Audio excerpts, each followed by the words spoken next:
So I like to call this thing an alternator for exactly that reason, because in the presence of this guy, the terms of the sequence are going to be alternating in sign.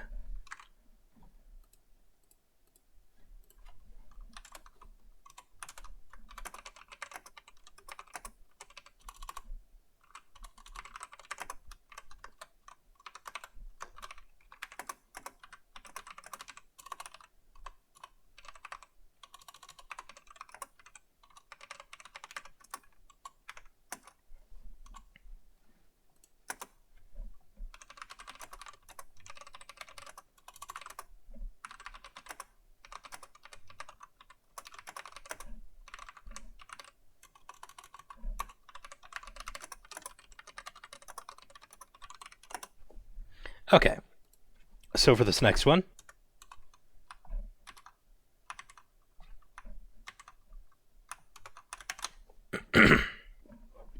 so same story. Notice now that the starting point is 3. Indeed, it would need to be, because if the starting point was anything smaller than that, then we would end up taking the square root of a negative number, which of course is not allowed. So, starting at 3,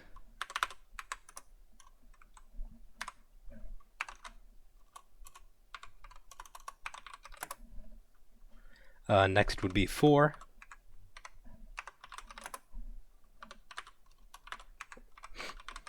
next would be 6, and next would be 7, and that's 4 terms, so we're done.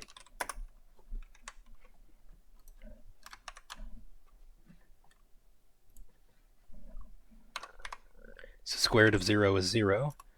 4 minus 3 is 1. 5 minus 3 is 2. 6 minus 3 is 3.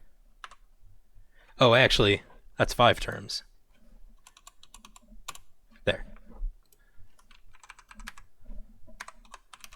And that's that.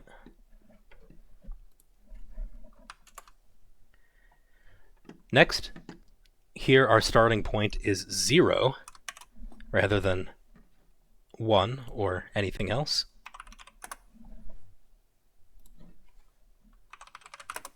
So let's see. So first we plug in 0 to get just cosine of 0.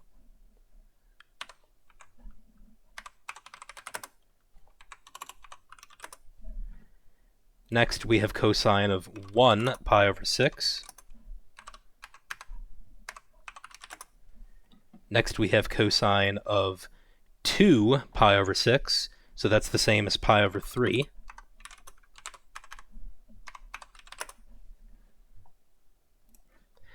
Next we have the cosine of 3 pi over 6, so that's the same as pi over 2. And we can leave it at that.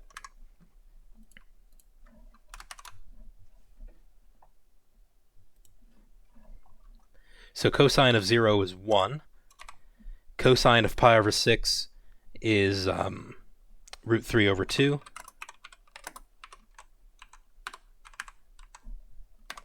Cosine of pi over 3 is 1/2. Cosine of pi over 2 is 0. Like so. Okay, so that was the case where we are given a formula for the sequence, and, figuring out the sequence then is just as easy as plugging numbers into this formula. Pretty much the only thing that you need to be aware of is where the starting point is. Like, that's the only sort of confusion that can be introduced by our new sequence notation. Next, we're going to do the opposite. So here we are given the first few terms of a sequence, and we want to figure out a formula for the general term. Assuming, of course, that whatever pattern that we see now is going to continue on. Of course, there's no guarantee that it is. It might end up doing a completely different pattern, or something else entirely. So, in this sort of situation, what I like to do is sort of look at pieces of the sequence. So for instance, we can figure out what's going on with the numerators. We can figure out what's going on with the denominators. And then, in addition to that, notice that the signs of the sequence, or of the terms of the sequence, are alternating. So we're going from positive, negative, and so on. So that suggests to me that an alternator is going to be present. Also, we haven't been given a starting point, so we have to be aware that we're going to have to choose some sort of starting point as well. So first off, notice that the sign of the terms is alternating. So we will have a -1 to the n present. But let's be a little bit careful here, because over here we had a -1 to the n, and the starting point was 1, and we ended up getting negative, positive, negative, positive, negative. Whereas over here, it's positive, negative, positive, negative, positive. So if we put in a -1 to the n and have the starting point be 1, then it's going to be off. It's going to be off by 1. But if we make the starting point be 0, then that'll be fine. Let's go ahead and make the starting point 1, just because, I don't know, just because the book seems to like starting things at 1 for whatever reason. So let's arbitrarily choose that to be our starting point.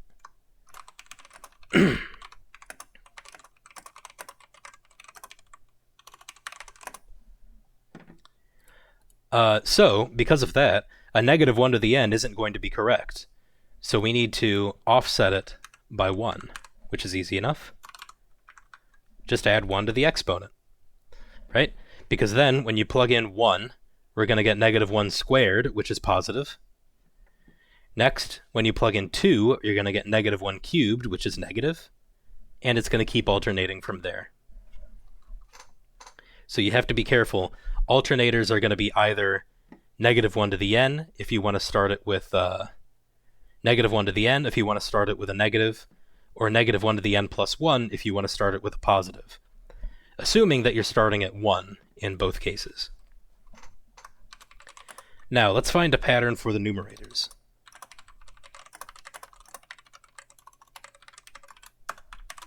So, I think it's pretty clear what the pattern is. They're just increasing by 1 at every step. So how do we write a formula for this? Well, that's easy enough.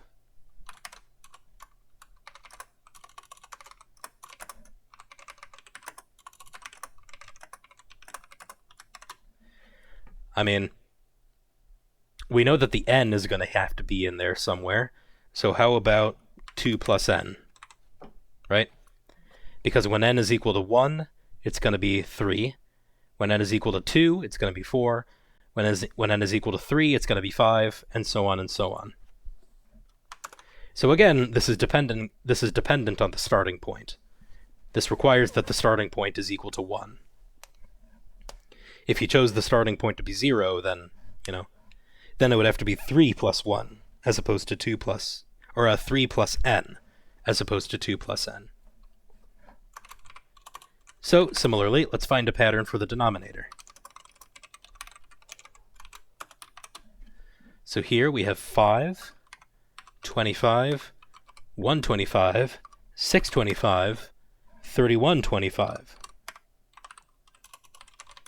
Well, I think the pattern is pretty clear to see. This is the same as 5 to the power 1. This is 5 squared. This is 5 cubed.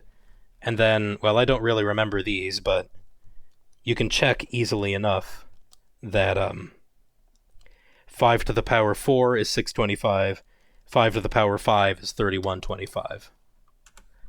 So, the general term will be 5 to the power n. Again, because we're starting at n equals 1 to get 5 to the 1, and then moving on from there. So putting all of these pieces together,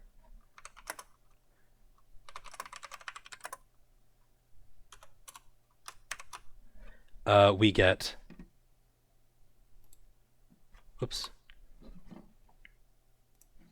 we get the formula, so there's the alternator, and then the numerators are given by 2 plus n, the denominators are given by 5 to the n, like so. And actually, let me put the alternator on the top, just because I think that looks a little bit nicer.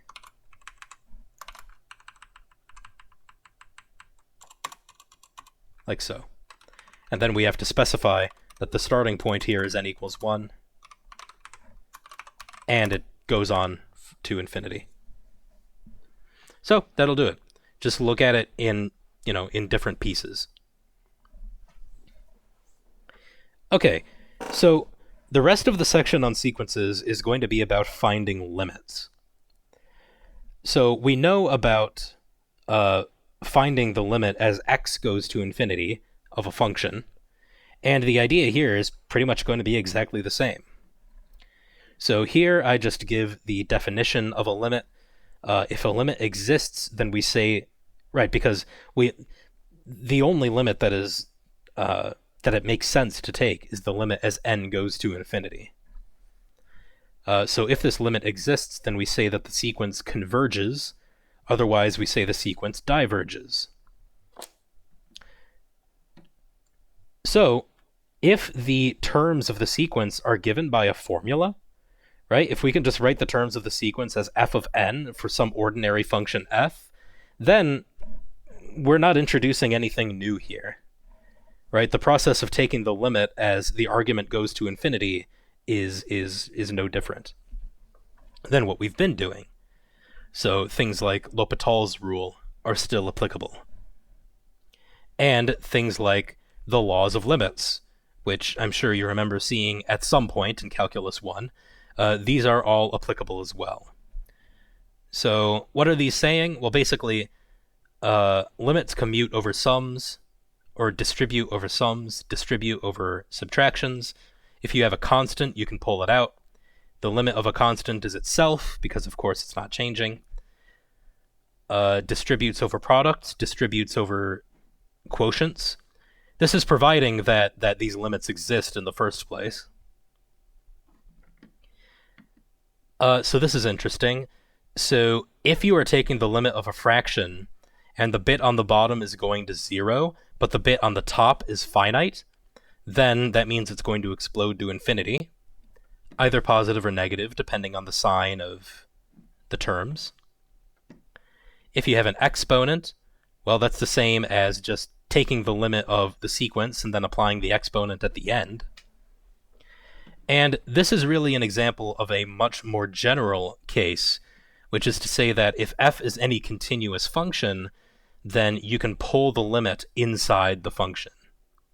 So we're going to see examples of these in a moment. Recall, of course, the squeeze theorem. So if you're looking at a sequence which is sandwiched between two other sequences, and if this guy and this guy both approach the same limit, then this guy must approach that limit as well. And an immediate consequence of the squeeze theorem is that if the limit of absolute values is tending to 0, then that means the sequence itself must be tending to 0. So we can make use of this fact occasionally.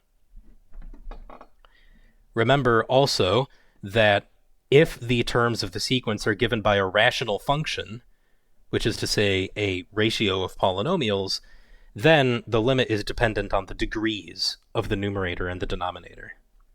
So this is, we talked about this back in the section on L'Hopital's rule. Okay, so first let's find the limit of this guy. Well, this is a ratio of polynomials, so this fact that I brought up here can be applied.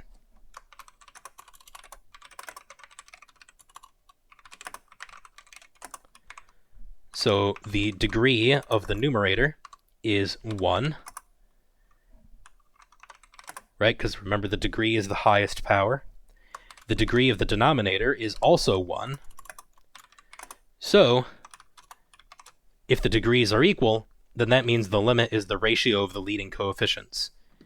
Well, what's the leading coefficient here? Well, 1 and 1. So it's just 1 divided by 1.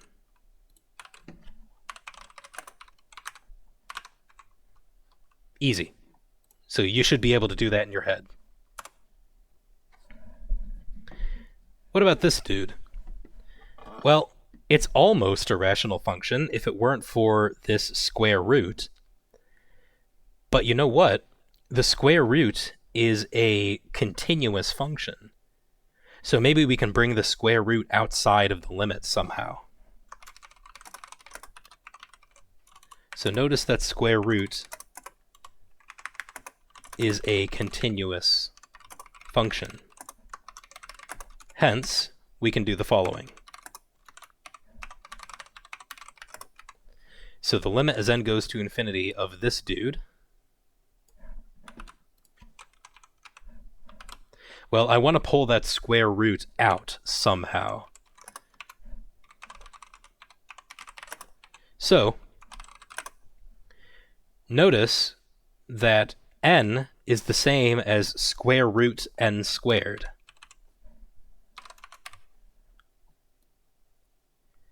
And then, if you have a square root on the top and a square root on the bottom, that's the same as having a square root over the entire thing.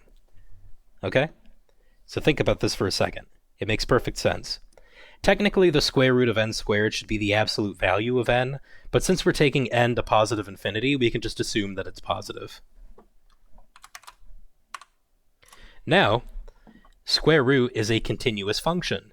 So, what do we do with continuous functions? Well, they can be pulled out of the limit. So this is the same as square root, and then put the limit inside.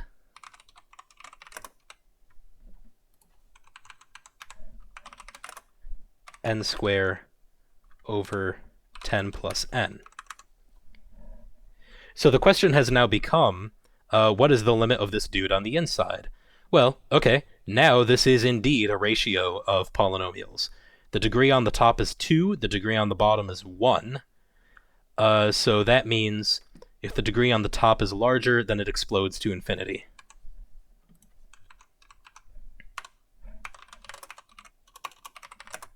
So what happens to the square root as the argument goes to infinity? Well, it also goes to infinity. Okay, so this guy is divergent.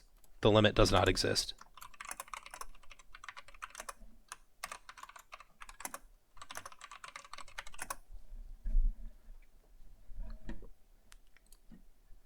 So this is a trick that you should learn right now of taking square roots and sort of blowing them up like this.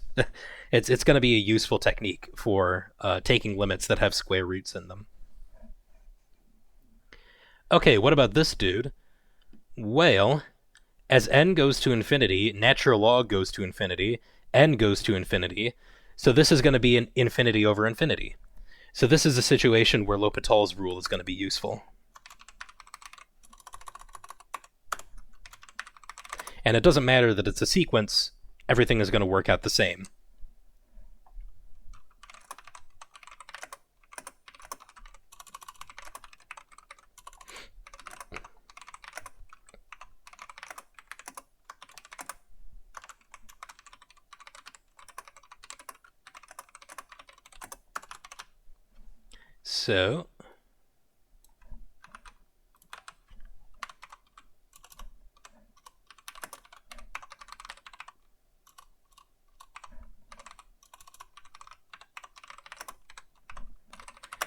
So the derivative of natural log is just 1 over. The derivative of n is just 1.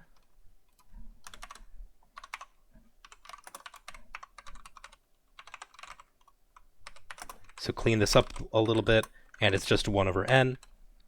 So 1 over infinity is 0.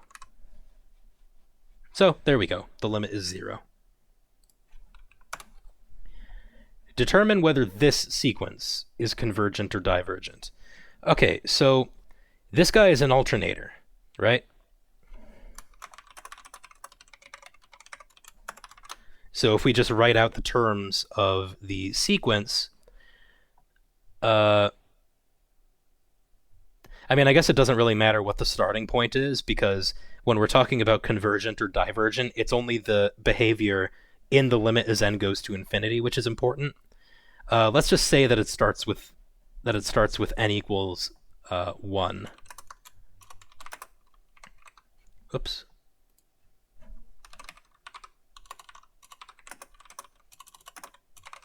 But it's irrelevant. But just for the sake of illustration.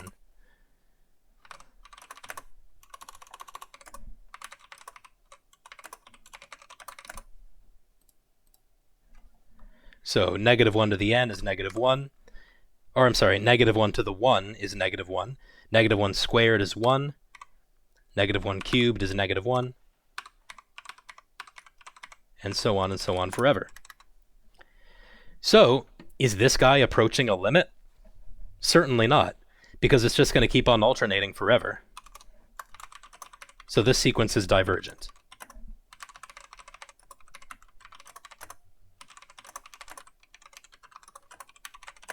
Right? There is no number which the terms of the sequence can be said to be approaching. It just alternates forever. And so that's all you can say. What about this dude? Evaluate the limit as n goes to infinity of negative 1 to the n over n. Well, this is interesting because the presence of the alternator means that it's always going to be alternating between positive and negative forever. So that might suggest to you that the limit does not exist, but the fact that there's an n in the denominator, which is going to infinity, means that the term on the bottom is pulling the whole thing down to 0. So which one wins?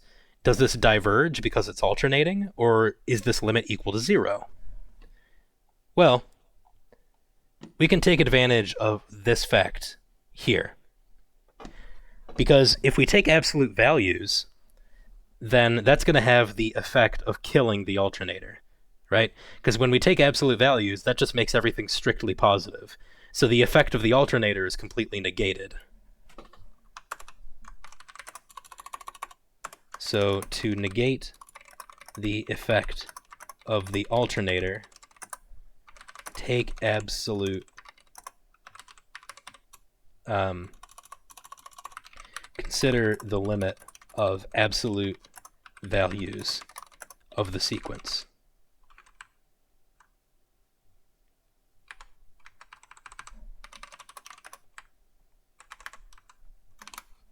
Right? Because if we take the limit of absolute values and it turns out that that thing is 0, then cool, that means the original sequence is 0 as well. If it turns out being anything else, then we're out of luck. But I feel pretty confident that that's going to end up being 0.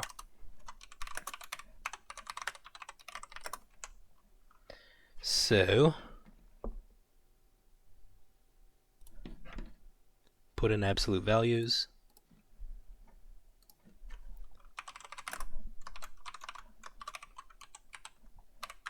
So as I said, the presence of the absolute value is going to negate the effect of the alternator. So we just get 1 over n. And as we all know, this is indeed 0. So, by the... so I'll just say this. So since limit...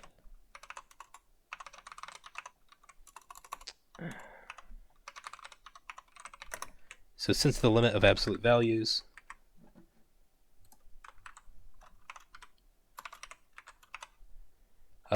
equals 0, we conclude that the limit of the original guy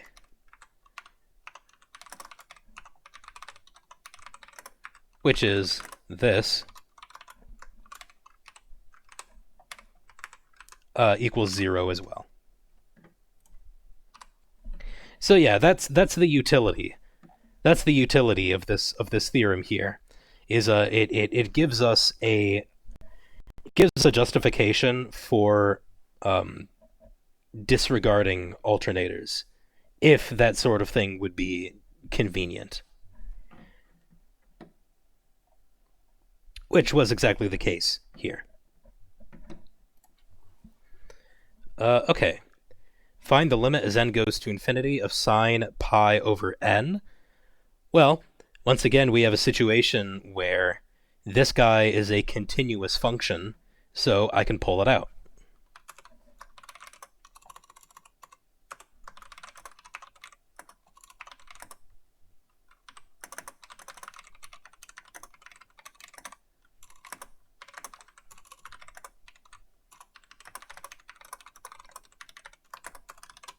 So this is the same as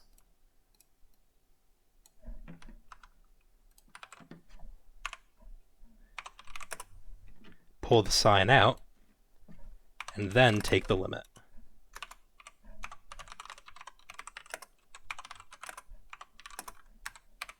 Like so. So what is this?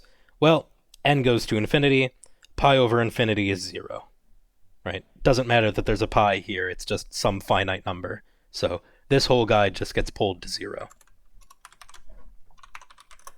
So sine of 0, and sine of 0 is 0. Okay. So we are going to be looking at factorials quite a bit. In particular, factorials show up in the formula for a Taylor series. So let's just review right now what a factorial is. This exclamation point is a factorial. So factorials are defined via the following formulas.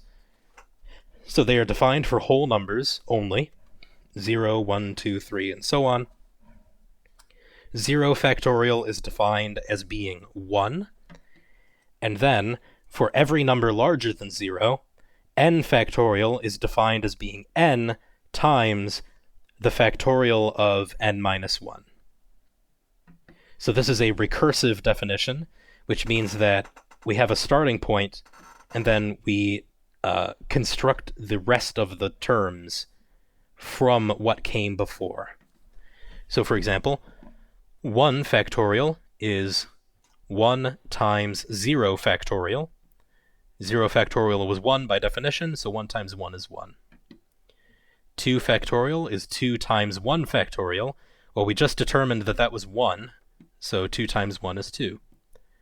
3 factorial is 3 times 2 factorial. Well, we just determined that that was 2, so 3 times 2 is 6. And we keep going in this fashion. 4 factorial is 4 times 3 factorial. 3 factorial is 6, so 4 times 6 is 24, and so on and so on. You can see that the factorial grows very, very quickly. I mean, the next term after this is already going to be 7 times 720, so that's very large. In general, you can show that for every n except for 0, n factorial is just a product of all of the positive integers from 1 to n.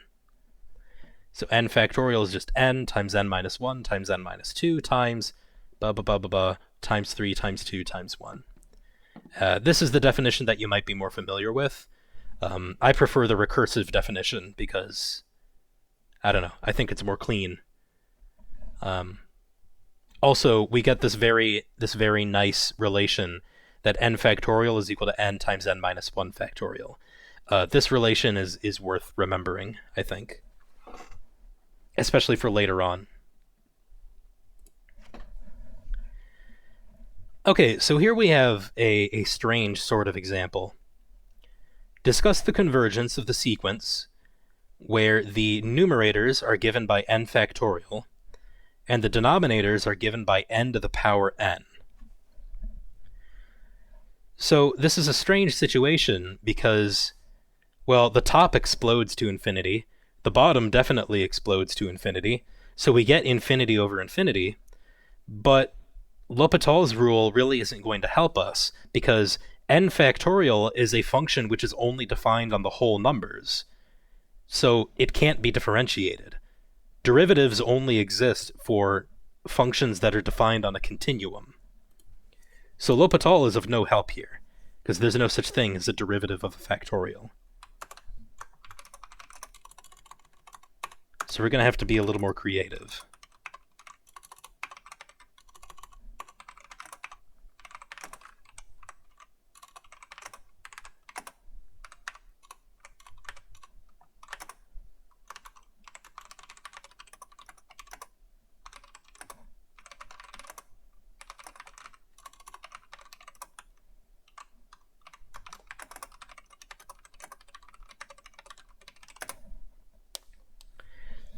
So what can we do? Well, let's write out the terms of the sequence here.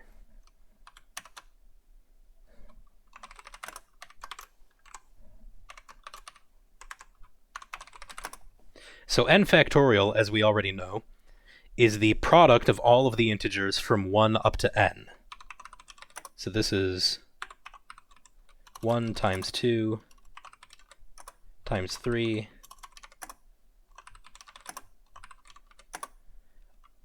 times blah blah blah times n minus 2 times n minus 1 times n. And as for n to the power n, well, since this is an integer, this is just a repeated multiplication. So it's n times n times n times n times n times n. And there are n of these, right? So there are n factors on the top, there are n factors on the bottom. So that means I can write this as follows. Let's write 1 over n, 2 over n,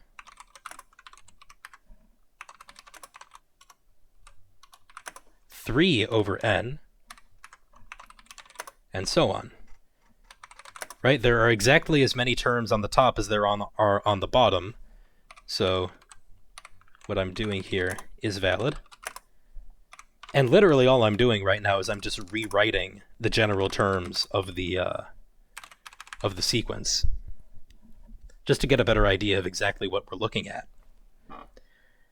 Now, n over n. Okay, well that cancels. That turns into 1, so that's easy enough.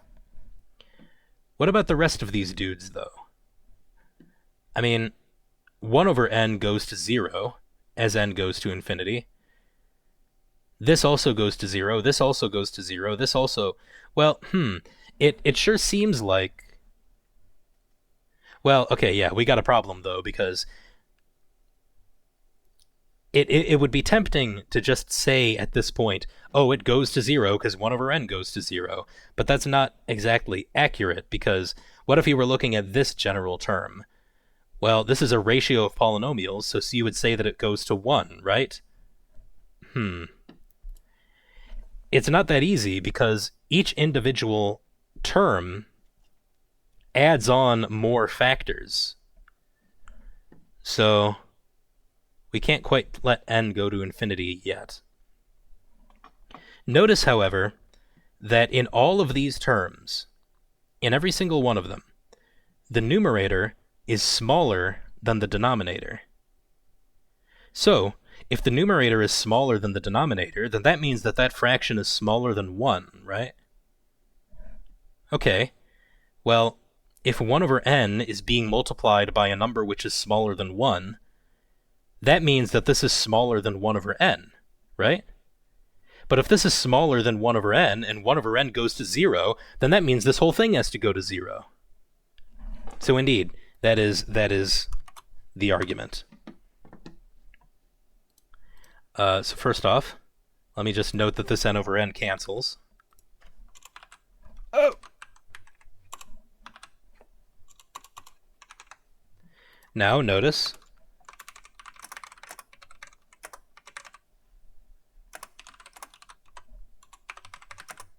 well, actually, every term. So notice that every term, in every term, the numerator is smaller than the denominator. Consequently, every term is strictly smaller than 1. So, we have 1 over n times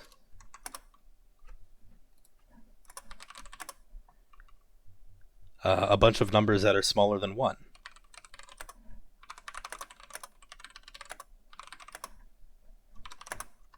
It follows that the entire thing is, yeah, so it follows that the entire thing is smaller than 1 over n, because with every multiplication, it gets even smaller. So 1 over n times this is smaller than 1 over n, times this is smaller than 1 over n, and so on and so on.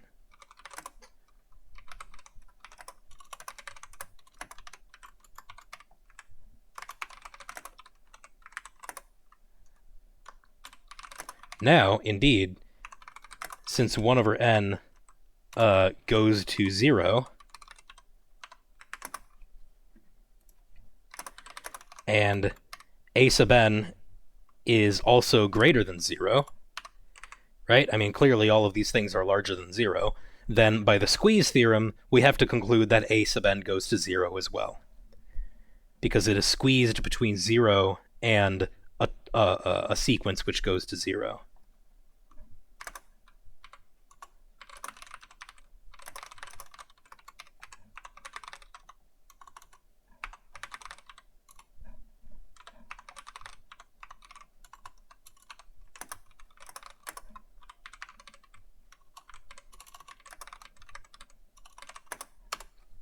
So, what do I want you to take from this? The actual proof isn't all that important to remember, I don't think, although it is nice if you understand it. I think the point that you should make, that you should take from this, is that n to the power n is stronger than n factorial. This guy ends up going to 0. So even though these guys both explode to infinity, n to the power n goes to infinity way, way faster than n factorial does. So that may be worth remembering. That might come up again.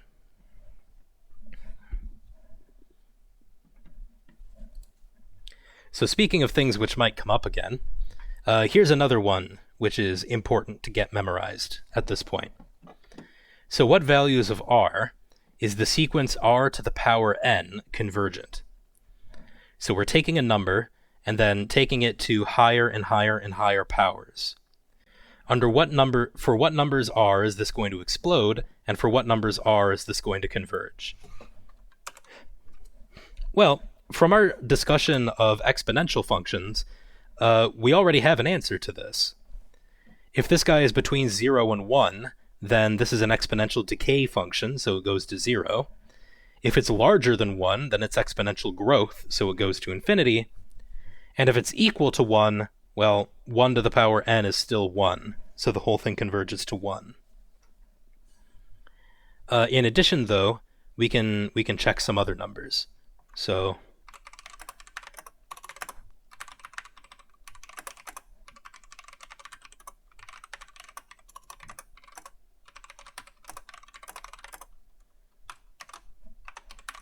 we already know that,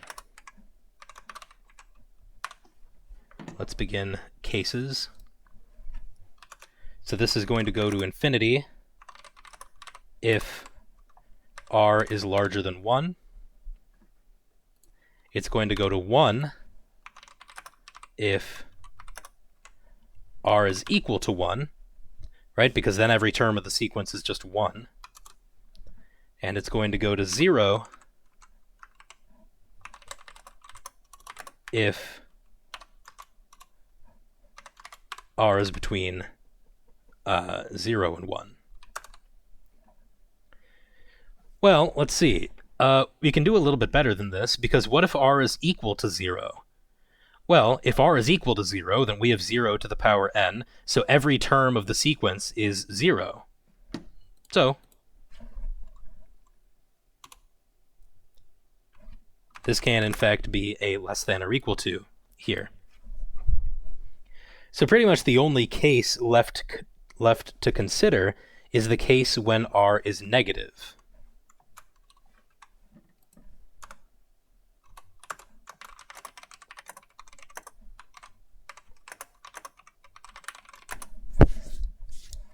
So in this case, what we can do, let's do the following trick. So let's suppose that r is strictly less than 0. Then r is equal to negative absolute value r. Right? Think about it. If r is negative, then its absolute value is going to be positive. So r is just the absolute value, but with a negative sign plopped in front of it. In this case, well, that means we're going to get all of these cases again.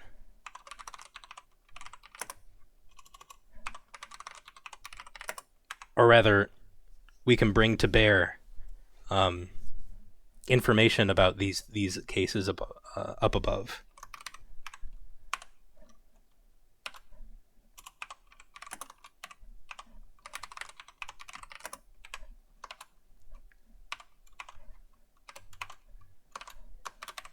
Right?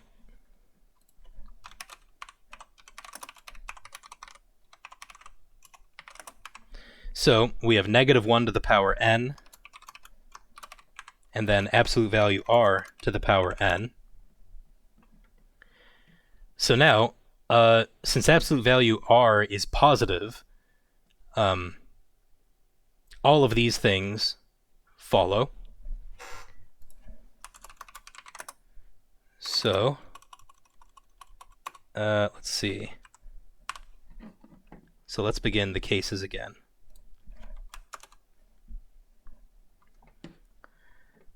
So what are the possibilities?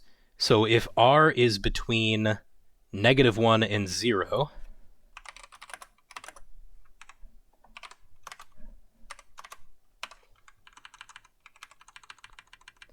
so if r is between negative 1 and 0, then this dude is going to be going to 0, right? So then, doesn't matter if it's alternating.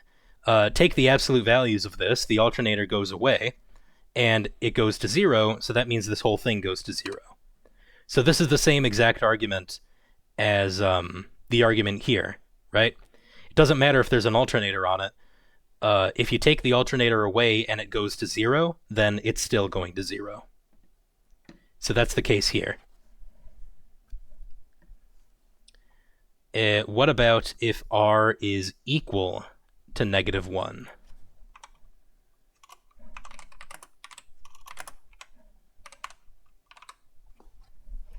Well, if r is equal to negative 1, then that means this term here is just going to be 1. So we're going to be looking at the limit as n goes to infinity of just the alternator. But we did that already. Where was that? Here it is. So if it's the alternator by itself, then it just doesn't converge. It just alternates forever. So that's the case here. If r is equal to negative 1, then we just have the alternator, and so it diverges.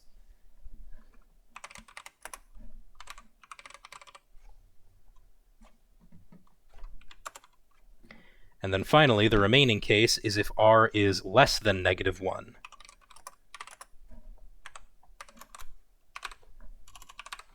Well, in this case, if r is less than negative 1, then that means the absolute value r is going to be greater than 1, which means that this dude is going to explode to infinity. But it's even worse than that, because not only is this thing going to infinity, but it's also alternating between positive and negative at every step. So it's alternating between positive infinity and negative infinity, so to speak. So it still diverges. So let me put a less than or equal to here to take care of that case. Oh, God. Whatever. It looks awful.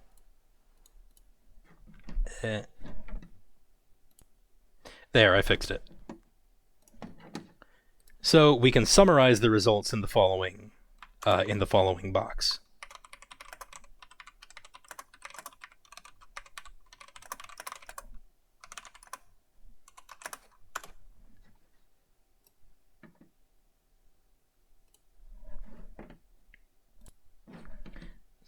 So there we go. There's the summary. It converges if r is between negative 1 and 1, 1 included, negative 1 not included, and diverges otherwise. If r is strictly between negative 1 and 1, then it goes to 0. If r equals 1, well then that's a special case, where every term of the sequence is equal to 1. Okay, so we conclude this section with just some definitions here. So a sequence is said to be increasing if it's increasing. So A1 is smaller than A2 is smaller than A3, and so on and so on. It's called decreasing if the opposite is true. So, in either of these cases, if a function is strictly increasing or strictly decreasing, we say that it's monotonic. Okay, so given a sequence, how do we know whether it's increasing or decreasing?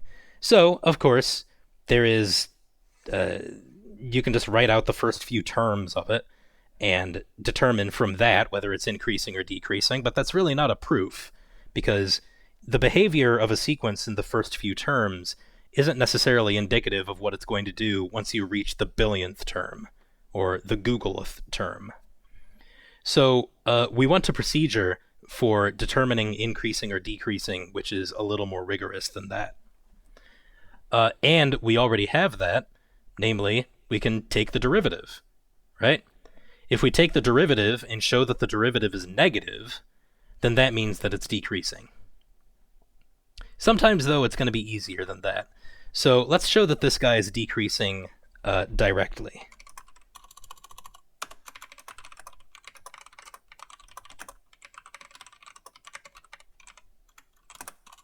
So what does decreasing mean?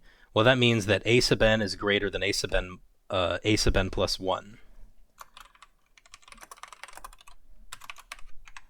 So the order of the logic is a little bit backwards here, but stick with me. Let's suppose for the moment that it is decreasing. Well, hang on. Let me say this. We want to show that this is true. So what we're going to do then is we're going to write out this inequality using the formula and then show that we end up with a statement which is true. No contradiction is encountered. So a sub n is 3 over n plus 5. A sub n plus 1 is 3 over n plus 1 plus 5. Right?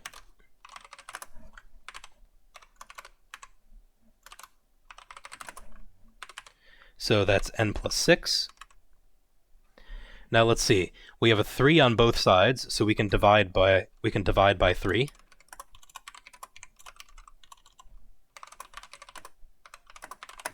Three is a positive number, so that's not going to mess with the inequality. Remember, if you take an inequality and you multiply or divide both sides by a negative number, then the inequality has to flip, but that's not the case here. Now, what we can do is we can cross multiply. Or, actually, better than that, let's just reciprocate both sides.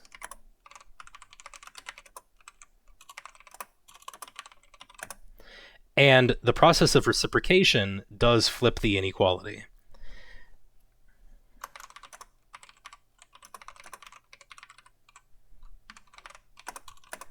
Right? I mean, think about it for a moment.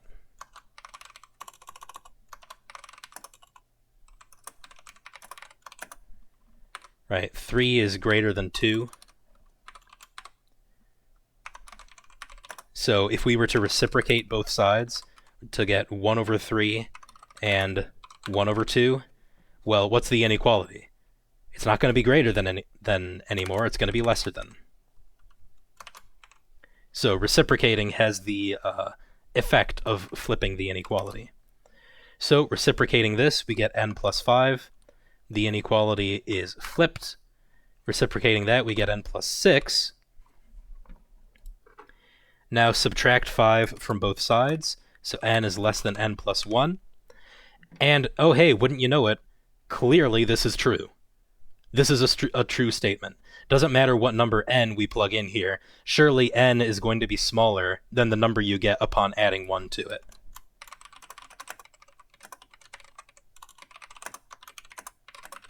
So, what we can do is we can start from this true statement and then work backwards to obtain the statement that we want. And that is the proof that this is indeed decreasing.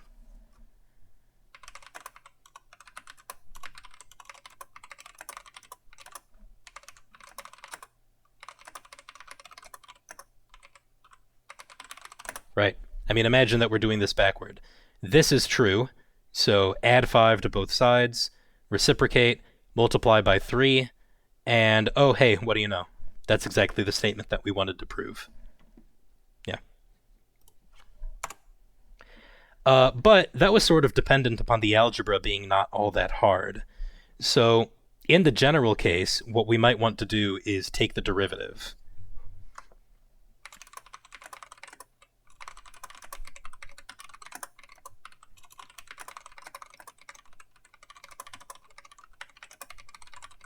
So if the derivative is strictly negative, then that means it's decreasing. Do the quotient rule.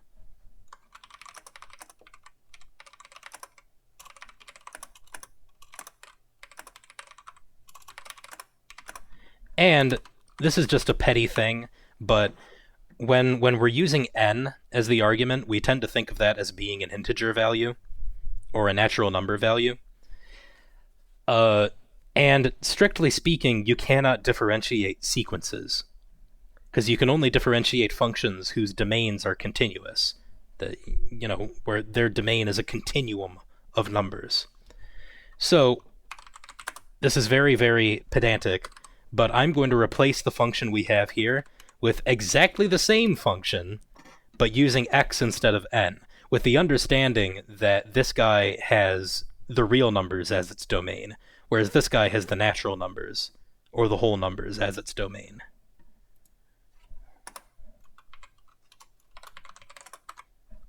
So whatever, that's not a big deal, but I just figured I should point it out.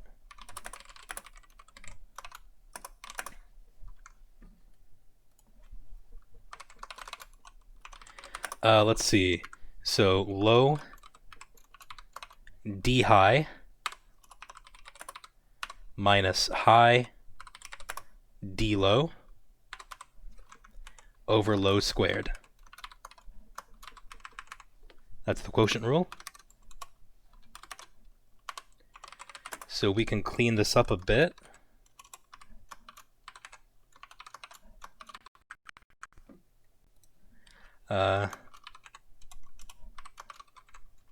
So x squared plus 1 minus 2x squared equals, so x squared minus 2x squared, so that's 1 minus x squared.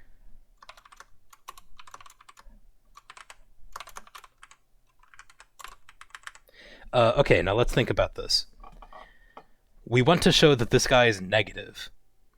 Alright, well, the denominator is always going to be positive, because it's 1 plus x squared, well, clearly that's positive, and you're squaring it, so it's even more positive.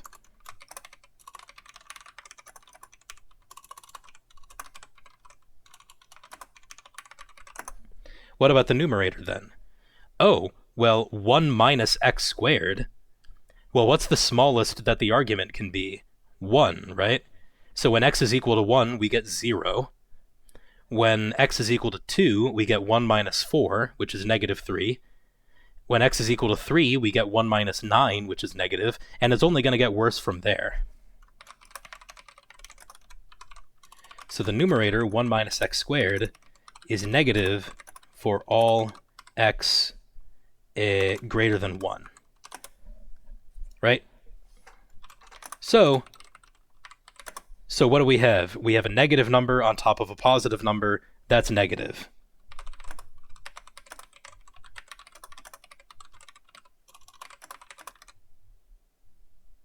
Yeah, so whatever. So we conclude that the derivative is negative, hence the sequence is decreasing. So, yeah. So this is going to be part of your arguments going forward, especially in the next few sections.